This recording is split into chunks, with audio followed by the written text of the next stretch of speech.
Hello, students. We're going to continue our unit of thrillers by reading the short story The Cask of Amontillado by Edgar Allan Poe. This came out in November of 1846. Edgar Allan Poe is an author we read just a week ago. He was the author of The Telltale Heart.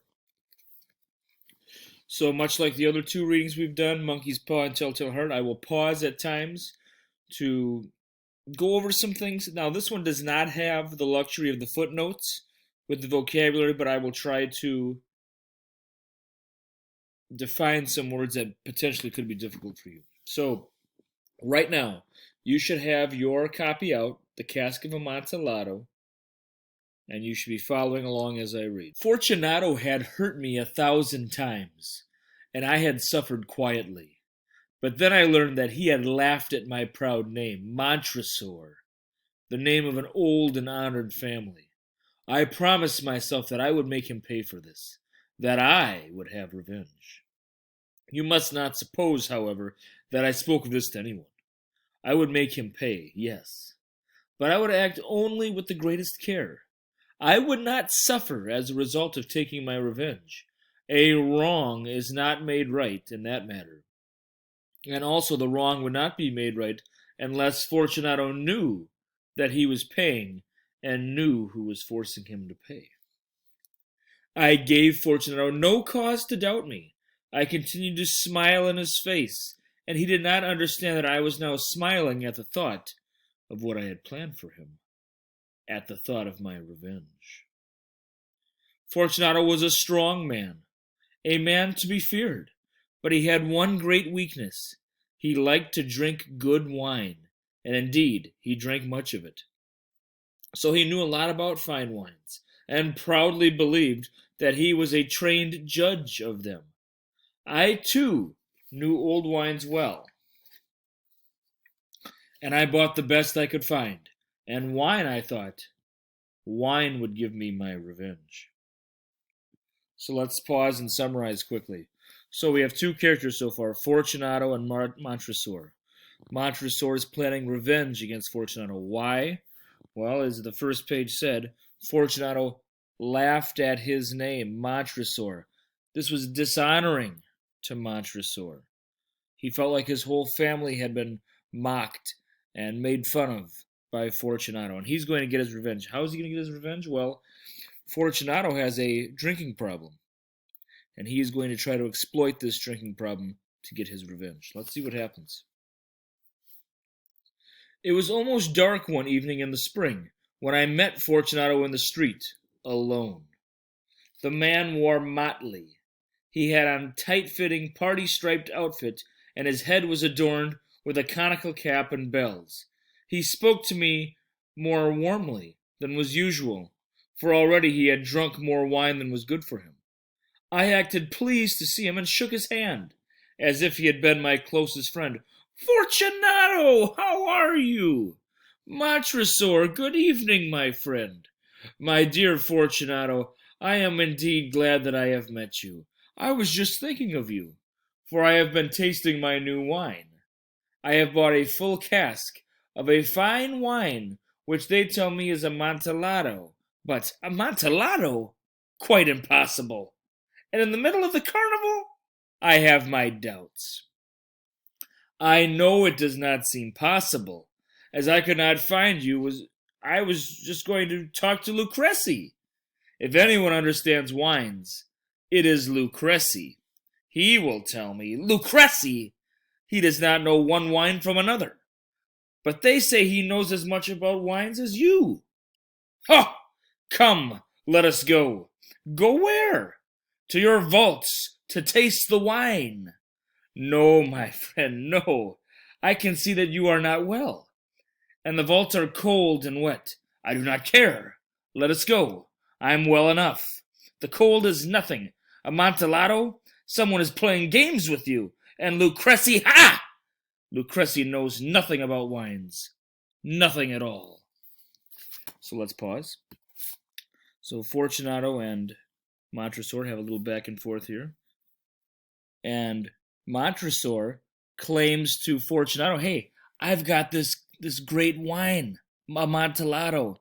Amontillado, a very exclusive wine, very expensive, very rare, hard to find.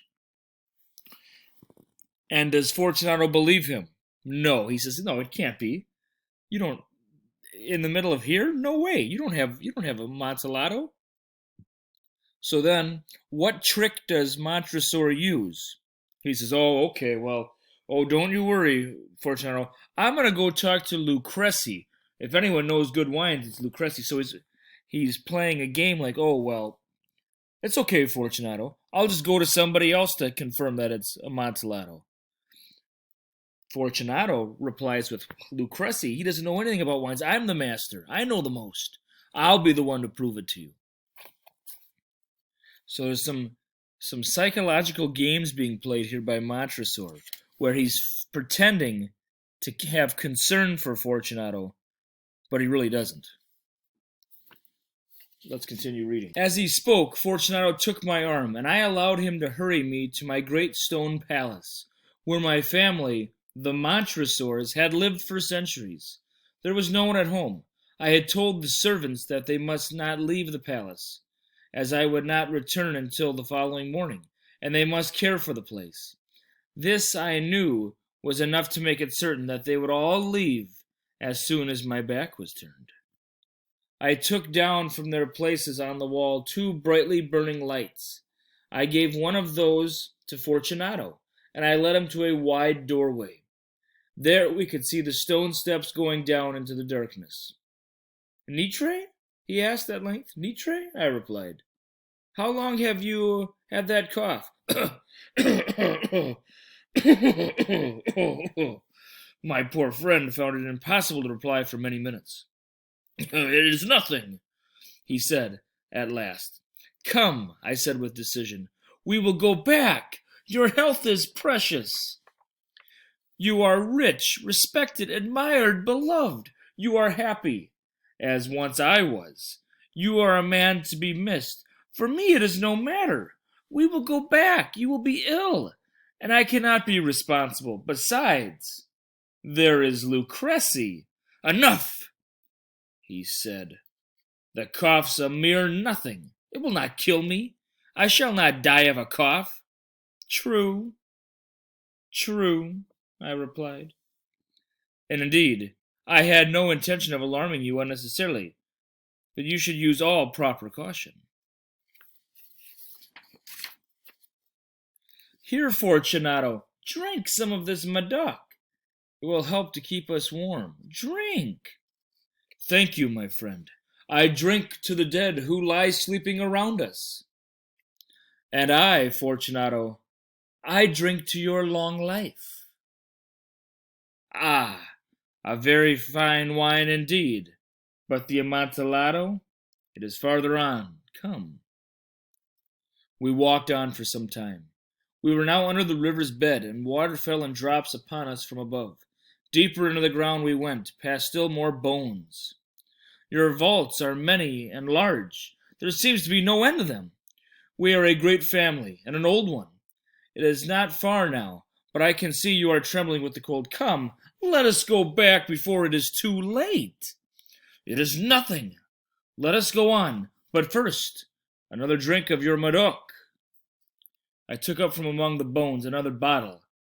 It was another wine of a fine quality, a de Grave. Again, I broke off the neck of the bottle. So let's pause here. So if you notice, Montresor keeps telling Fortunato, oh, please, Fortunato, your cough is so bad. Let us go back. Let us go back. But Fortunato, he really wants to see this Amontillado because he wants to prove he knows the most about wine, not Lucrezi. And there's a little, shall we say, a little sneak peek. There is a, you've probably seen this in movies or television shows where they give clues. Well, there's a clue in what we just read. And I want you to direct your attention to the top of, well, there's a 70 on the, it says page 70, but it really isn't. But if it says, thank you, my friend, I drink to the dead who lie sleeping around us. That's what Fortunato says. And Montresor replies with, and I, Fortunato, I drink to your long life. And of course, we know from his plan anyway that he plans on getting his revenge, and maybe that means something. I drink to your long life. Earlier, also, there was some foreshadowing with when Fortunato said, "The cough will not kill me." And Montresor said, "True, true," meaning, yeah, the cough's not going to kill you, but I might have something else planned. Let's continue reading. Fortunato took it and drank it, all without stopping for a breath. He laughed and threw the empty bottle over his shoulder. He again took my arm and we proceeded. "These vaults," he said, "are extensive." "The Montresors," I replied, "were a great and numerous family." "I forget your arms." Now, I'm going to pause here. When he says, "I forget your arms," he's not talking about arms on a body. He's not talking about firearms, guns. When he says arms, students, he's talking about a coat of arms. And if you've ever been to the Renaissance Festival, or maybe some of your families have this, you can buy your coat of arms. So they look up the last name, or also known as the surname of your family, and every family has a coat of arms. And you have colors, you have symbols, and you have like a motto. And I've never personally looked mine up, but I remember going to some friends' houses growing up, and they'd have a coat of arms on the wall with their family's last name. So when he says, "I forget your arms," he's saying, the Montresor family, what are your arms? And Montresor is going to explain that in just a moment here. And here's what he says. "A huge human foot, d'or in a field azure. The foot crushes a serpent rampant, whose fangs are embedded in the heel." And the motto? And this next part is Latin here, and I will provide my best attempt at the Latin, and then I will provide the translation. "Nemo me un pun lacesset," and it has a star above it, which means I'm going to give the translation. The translation is crudely translated to, "No one insults my family without being punished." So the motto of his coat of arms, the Montresors, is "Nemo me un pun lacesset," which is translated in English as "No one insults my family without being punished." And of course, what was the first part of the story? Why does he want to get revenge on Fortunato to begin with? He insulted his family. And now he's saying, this is more foreshadowing here of what's going to happen later on. His coat of arms, the motto is, "No one insults my family without being punished." "Good," he said. The wine sparkled in his eyes and the bells jingled. My own fancy grew warm with the Medoc. We had passed through long walls of piled skeletons, with casks and puncheons intermingling, into the inmost recesses of the catacombs. I paused again, and this time I made bold to seize Fortunato by an arm above the elbow. "The nitre," I said. "See, it increases. It hangs like moss upon the vaults. We are below the river's bed. The drops of moisture trickle among the bones. Come, we will go back ere it is too late. Your cough!" "It is nothing," he said. "Let us go on. But first, another draught of the Medoc."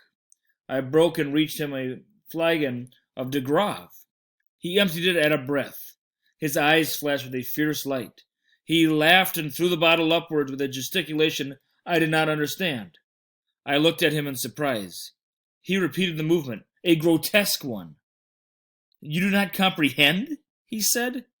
"Not I replied. "Then you are not of the Brotherhood." "How?" "You are not of the Masons." "Yes, yes," I said. "Yes, yes? You? Impossible. A Mason?" "A Mason," I replied. "A sign," he said. "A sign? It is this," I answered, producing from beneath the folds of my roquelaire a trowel. "You jest," he exclaimed, recoiling a few paces. I want to talk about what a trowel is. Students, if you look at the front page of the first page we read of the Cask of Amontillado, he's actually holding a trowel, and it is that triangular spade type thing. And a trowel is used to kind of flatten concrete so it settles faster. wonder what that's going to mean. Why would he have a trowel with him? This doesn't make any sense. Well, if you're Montresor, maybe it makes perfect sense. You jest, he exclaimed, recoiling a few paces. But let us proceed to the Amontillado. Be it so, I said, replacing the tool beneath the cloak and again offering him my arm. He leaned upon it heavily. We continued our route in search of the Amontillado. We passed through a range of low arches, descended, passed on, and descending again, arrived at a deep crypt, in which the foulness of the air caused our flambeau rather to glow than flame. So it's getting darker, basically, is what he's saying. We went on deeper and deeper into the earth. Finally, we arrived at a vault in which the air was so old and heavy that our lights almost died. So it's very, very dark right now. Against three of the walls, there were piles of bones higher than our heads. Once again, they're in a catacombs. You would bury people underground in catacombs or tunnels, and the bones of the ancestors are all there. From the fourth wall, someone had pulled down all the bones, and they were spread all around us on the ground. In the middle of the wall was an opening into another vault, if I can call it that. A little room about 3 feet wide, 6 or 7 feet high, and perhaps 4 feet deep. It was hardly more than a hole in the wall. Go on, I said. Go in. The Amontillado is in there. As for Lucrezi, he is an ignoramus, interrupted my friend. An ignoramus is basically a moron. He is an ignoramus, interrupted my friend, as he stepped unsteadily forward, while I followed immediately at his heels. Upon finding the extremity of the niche, he stood stupidly bewildered. He's drunk. He stood there a moment, facing the wall, surprised and wondering. In that wall were 2 heavy iron rings. A short chain was hanging from one of these, and a lock from the other. Before Fortunato could guess what was happening, I closed the lock and chained him tightly to the wall. I stepped back. Fortunato, I said, put your hand against the wall. You must feel how the water runs over it. Once more I ask you, please, will you not go back? No? If not, then I must leave you. But first, I must do everything I can for you. But the Amontillado. Ah, yes, indeed. The Amontillado. As I spoke these words, I began to search among the bones. Throwing them to one side, I found the stones which earlier I had taken down from the wall. Quickly, I began to build the wall again, covering the hole where Fortunato stood trembling. Montresor! What are you doing? So let's pause quickly. So Montresor has tricked Fortunato to go into basically a closet type thing in the catacombs, and he's chained him to the wall, and now he's had some bricks, and he's putting the bricks in the wall. And remember that trowel? That's coming in handy right now. I continued working. I could hear him pulling at the chain, shaking it wildly. Only a few stones remained to put in their place. Montresor! Ha ha ha! This is a very good joke indeed. Many times we will laugh about it. Ha ha ha ha! As we drink our wine together. Ha ha ha ha! Of course, as we drink the Amontillado. But is it not late? Should we not be going back? They will be expecting us. Let us go. Yes. Let us go. As I said this, I lifted the last stone from the ground. Montresor, for the love of God! Yes. For the love of God. I heard no answer. Fortunato! I cried. Fortunato! I heard only a soft, low sound, a half-cry of fear. My heart grew sick. It must have been the cold. I hurried to force the last stone into its position, and I put the old bones again in a pile against the wall. For half a century, 50 years, no human hand has touched them. May he rest in peace. All right. So there it is, the Cask of the Amontillado. I remember reading this when I was in junior high, and it was it kind of leaves an impact with you. So let's summarize what happened here at the end. He tricks him, of course, into going into this closet type thing in the catacombs. He's chained him against obviously, he premeditated, chained him against the wall, starts putting the bricks into place, and before the last brick is put into place, Fortunato tries to kind of say, oh, this is all a joke, of course, right, Montresor? But Montresor says, no, it's not a joke, and puts that last brick into place. And that's the end of Fortunato. So, hopefully you liked it. Maybe you did, maybe you didn't. If interested, there is a YouTube video that is only about 15 minutes long, and it is an acting of this, not graphic at all, of course. I would never show that. But not graphic at all. I showed it in class last year even. And if this might be appealing to you, Montresor is played by the dad from Home Alone. If you're interested in that, contact me and I will send you the link. But you can now go take the AR tests. There are 2 of them. Use your packet. Let me know if you have any questions. Hopefully you liked it. We'll see you soon.